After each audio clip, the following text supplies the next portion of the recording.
Bien-aimé, la Bible dit quoi? C'est là que fut crucifié. Deux autres avec lui, un de chaque côté et Jésus au milieu. Pilate fit une inscription qui le plaça sur la croix et qu'il était ainsi conçu Jésus de Nazareth, roi des Juifs. Beaucoup de Juifs lurent cette inscription parce que le lieu où Jésus fut crucifié était près de la ville. Elle était en hébreu, en grec et en latin. Écoutez-moi, je voulais préciser quelque chose. Ça c'est pour des prédicateurs, ça c'est pour des personnes qui aimeraient apporter la bonne nouvelle, prêcher la nouvelle, prêcher la parole de Dieu, parler de la Bible.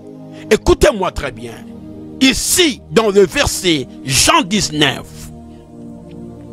le verset 20, retenez ça. Est-ce que vous pouvez l'écrire, s'il vous plaît? Écrivez-le. Écoutez-moi. Dans Jean 19, le verset 20, ça c'est pour des gens qui aspirent à prêcher, à bien prêcher, ou les gens qui prêchent et qui cherchent le voisin moyen. Le secret, parmi les secrets, je vous donne ce secret.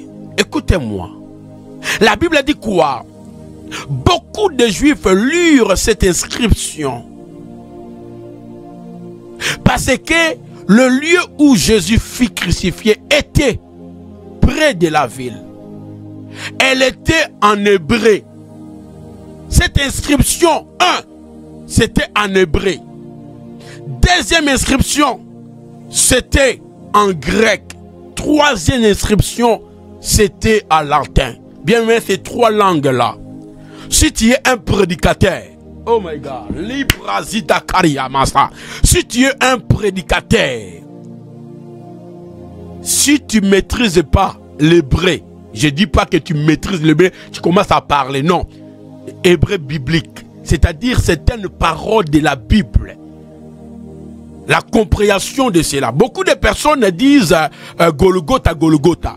Mais Golgotha, que tu dis Golgotha. Na Golgotha, Yeshua Gangi. Golgotha là, tu parles hébreu.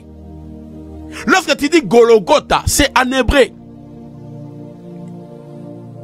Lorsque tu parles, bien aimé, lorsque tu parles Golgotha,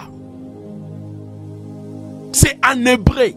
Donc, à d'autres mots, il y a certaines phrases, il y a certains mots dans la Bible. Tu dois le comprendre si tu prends si tu comprends ce mot-là en hébreu. Ça, c'est ceux qui aiment méditer, ceux qui aiment la bonne nouvelle. C'est un secret pour vous.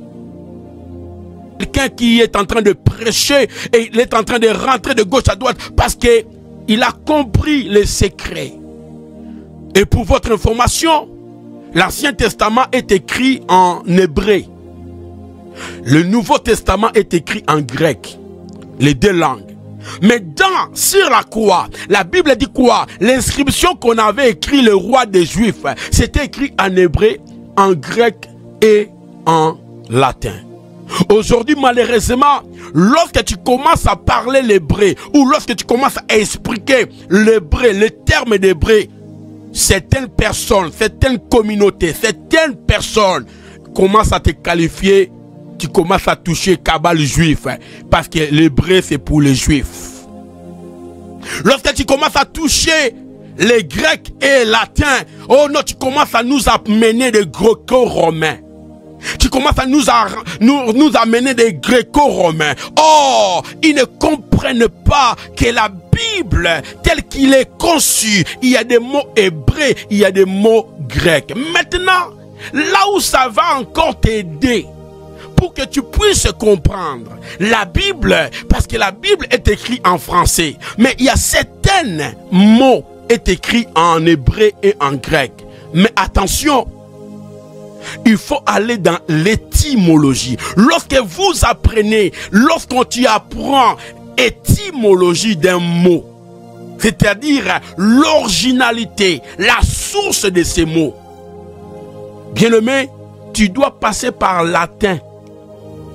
Parce que la plupart de mots qui est en hébreu, la plupart pour que ça soit transcrit ou translate ou changer ou convertir, merci, convertir en français, ça passe par un chemin. Et ce chemin, l'hébreu change en latin et latin change en quoi? En français. De la même chose dans le Nouveau Testament. Dans le Nouveau Testament, c'est écrit en grec.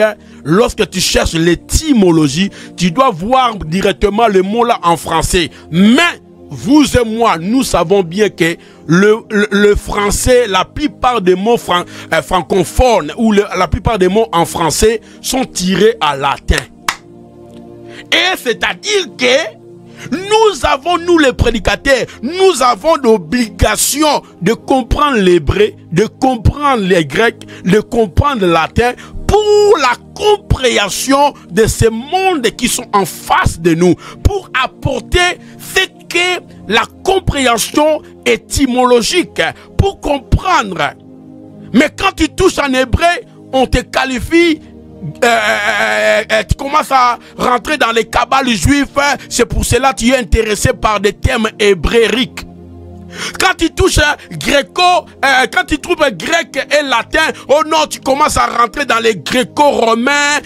Oh ma sœur, lorsque vous apprenez les gens qui insultent des gens dans ce sens-là, c'est-à-dire ils n'ont pas compris l'hébreu dans l'Ancien Testament, car l'Ancien Testament est écrit en hébreu et le Nouveau Testament est écrit en grec. Maintenant, l'hébreu est en grec dans l'étymologie pour la compréhension de certaines verbes, de certains mots bibliques, nous devons aller à latin pour que latin nous donne en français c'est quoi. Parce que français a plusieurs synonymes qui mélangent un peu. Mais lorsque nous rentrons dans l'originalité de ce que nous lisons, on dit quoi?